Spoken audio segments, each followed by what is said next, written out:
Hi guys, it's me, Trudy Lee. How's everybody doing? I'm doing a lot better. Thank you guys for putting up with me in my last video. Sorry I got all emotional, but I'm doing a lot better today and I'm feeling a lot better. Getting the rooms ready for my grandchildren. Oh my gosh, you guys, I have two spare rooms. One is my husband's office, the other one is just for guests. That one's fine. It's clean. I'm going to just rearrange it a little bit. But my husband's office, oh my gosh, we just cleaned out the closet and there was so much junk in there. Y'all just couldn't believe it. It's unbelievable how much one little room can have so much junk in it. I mean, it's terrible. It's just amazing. I have old toys. So when the kids were really little that I would put in there. My daughter lived with us for a while. She has a bunch of clothes in there. There's just this closet was just packed. So that's what we're doing. We're cleaning things out and getting ready for our grandkids. Okay, you guys. So I know you all heard about the collapsing of the condo in Florida. So please pray for all the people that are missing, their families that have been affected by this. It's horrible. It looked like, I saw the video and it looked like almost like a bomb went off the way that it fell. I can't even imagine that you could live in something like that that could actually collapse at any time. That's so scary. We're going through some crazy times, let me tell you. We really are. We've lived through a lot of crazy times. Just think about all the things you've seen in your lifetime. 9/11, COVID. We've gone through so much stuff, all the shootings that have happened throughout our lifetime, so much negativity. But what I'm being shown by Spirit is that I feel like they were aware of the problems with this condo. And I'm getting something happened around Easter time. I think that's April, that they became aware that they really needed to take care of something or something that came to their attention. But that happened in April. I don't know why it took them so long to, I heard that they were doing inspections now, but they knew back then that there was, a potential big problem with that building. So I think that will probably come out sooner or later that there were some problems with it. And I don't know who exactly knew this, but it was brought to the attention that something something was disastrously, wrong. That potentially could be a disaster. Put it that way. That was back in Easter time, around I guess around April, and they should have jumped on it. They should have done something now. They could have prevented these deaths if they would have jumped on it then. It's all about free will, y'all. It is all about free will. There's different paths that you can take, and they're all happening at once. And whatever path you focus on, that's the path that's reflected for all. So this could have been avoided. And what I'm seeing is, I see, I see water. I see it has something to do with water seeping in, but I see support beams they're showing me support beams, but they're like so rusty, rusty support beams. So I don't know if this is from the water. Well, I don't know. I don't know how they build buildings in Florida, how they protect. You would think if a building is built in Florida, it would withstand hurricanes and all. It would have to. So I don't know how it could be so built so horribly, so shabbily that it could actually rust. But that's what I'm being shown. There's rusted support beams and water seeping in. I don't. I don't feel like anybody else is going to be found alive. I'm not seeing that. That doesn't mean it won't happen, but I'm not picking up on anybody else being found alive.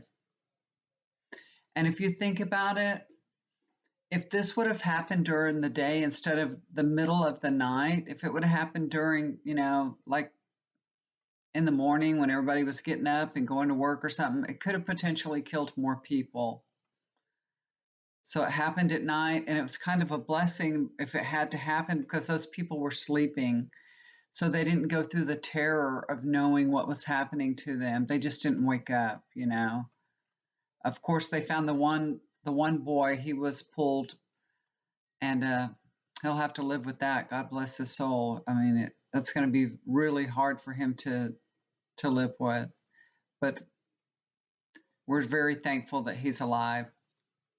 But God bless all those people that have lost their lives and all the families that have been touched by this tragedy. I'm just sending my love and support to them. God bless them. God bless them. It's something very difficult to go through. Just it's a horrible thing. Just to watch it, it's horrible. Did you see the video? I watched it. It was terrible.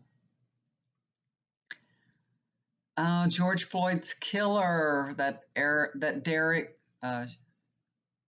Chauvin. I don't know, Chauvin or Chauvin. I'm not sure how to say his name. But the ex-officer that killed George Floyd is going to be sentenced today. That they may be doing it right now. And when I ask Spirit, you know, I'm not good with numbers, y'all. I'm really not. This is funny though. I'm asking him, so how many years is he going to get sentenced to? And this is what I'm getting. It says a dog's life. A dog. I'm seeing a dog. So a dog's life would be 15 years or less. So I don't know if they're just trying to say that or if he's going to be living like a dog in a cage the rest of his life. I don't know. I feel like maybe it's 15 years or less that he's going to get. So that's what Spirit's showing me. Rudy Giuliani. He lost his law license. That's fitting, right? Why couldn't they take that away a long time ago, you know? So he finally did that. His law license has been suspended. You know, what I'm getting from Spirit is people are starting to, I don't know why they're waiting now, or maybe it's been happening, but they're starting to abandon Rudy. Like he's going to be left holding on to the bag by himself.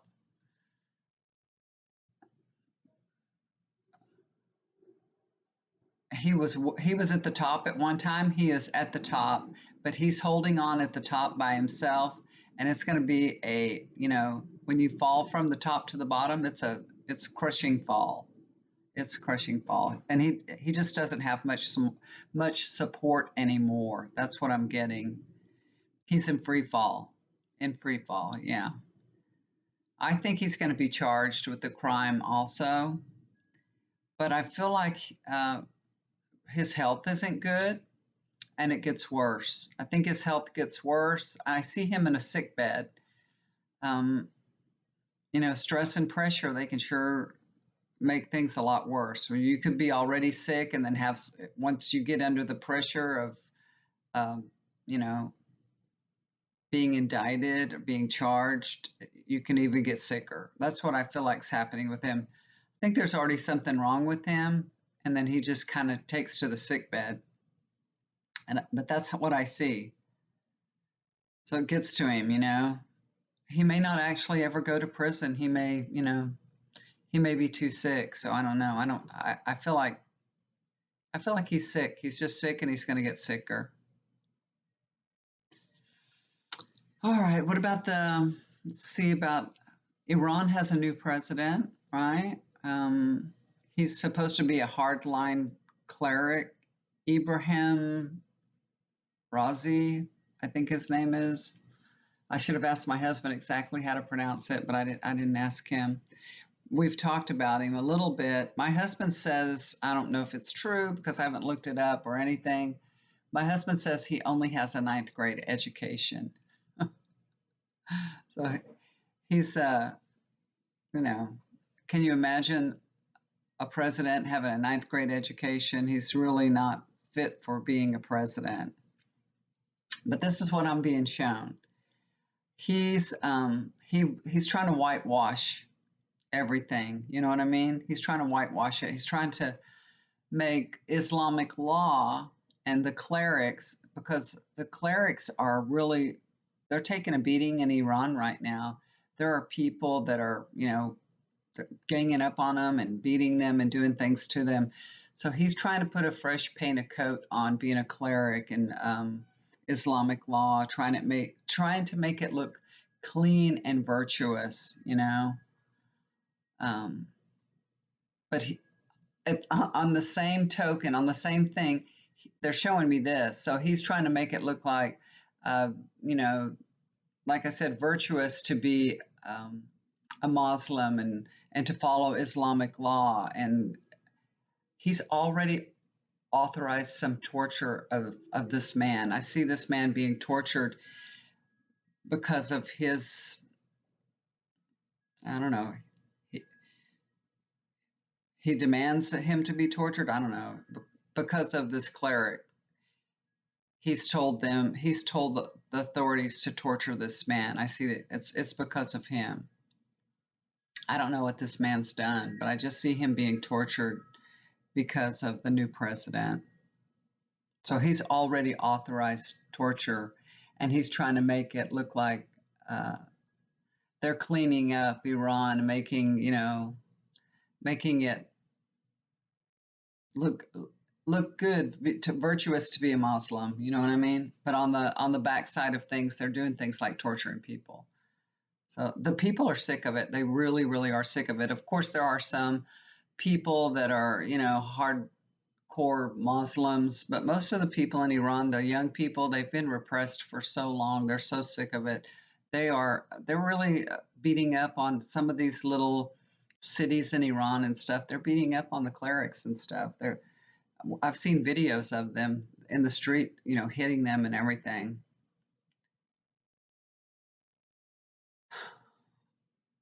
What I'm seeing, this new president, he is running straight into the past.